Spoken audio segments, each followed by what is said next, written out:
Many times, in science and in life, mistakes and failures lead to amazing breakthroughs and discoveries.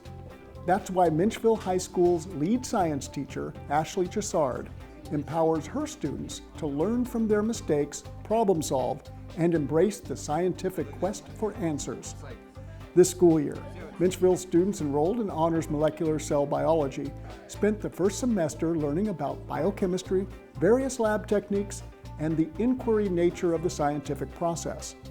After harnessing these college-level concepts, the students moved on to honors research and applications in cellular processes, which focuses on research design, applied math and statistics, and a culminating student-led research project. In groups, students were free to pick their own topic for their research project, as long as the answers weren't readily available through a quick online search engine. Meaning, these students had 12 weeks to form a question about molecular cells that hadn't been answered before, research their topic with related literature, create their own procedures to gather results, and then present their findings formally.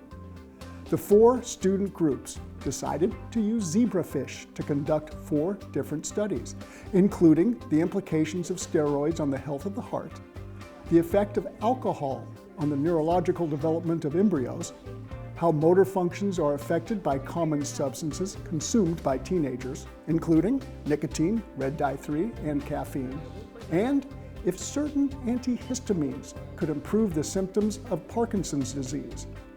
Zebrafish are widely used for biomedical research and neurological observations since they share genetic similarities with humans.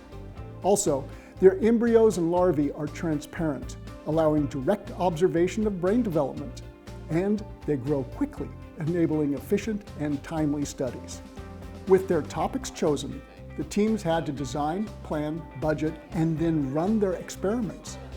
2 to 3 days after the zebrafish embryos were fertilized, the student scientists introduced foreign substances such as ethanol, caffeine, growth hormones, and neurotoxins to create drug-induced symptoms of Parkinson's disease.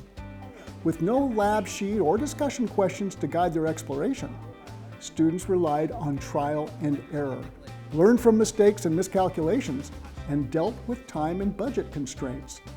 Chassard gave the students complete ownership of their projects as they experienced the highs and lows of lab work. But these dedicated, focused, and driven students were undeterred in their quest to complete the challenge placed before them. Even when high amounts of caffeine killed the zebrafish, or the timing of the administered substances had to be recalculated, these students rose to the occasion. 5 days after the zebrafish hatched, the teams recorded observations, collected data, and began analyzing their findings. They carefully transported each larva into multi-well plates to examine them individually. Using a dissecting microscope, the teams recorded data that was particular to their topic, such as heart rate, deformities, and speed of movement. The final hurdle was writing a research paper and presenting their conclusions to an audience of school leaders, science educators, and family members, allowing the skills learned in these courses to move beyond the sciences as students learn the value of communication, collaboration, and public speaking. Unfortunately, lab research of this type is not cheap. Since these courses began in 2017, primary funding has come through grants and donations. This year, NNPS Superintendent Dr. Michelle Mitchell helped secure the additional funding to offer students a rich and beneficial learning experience.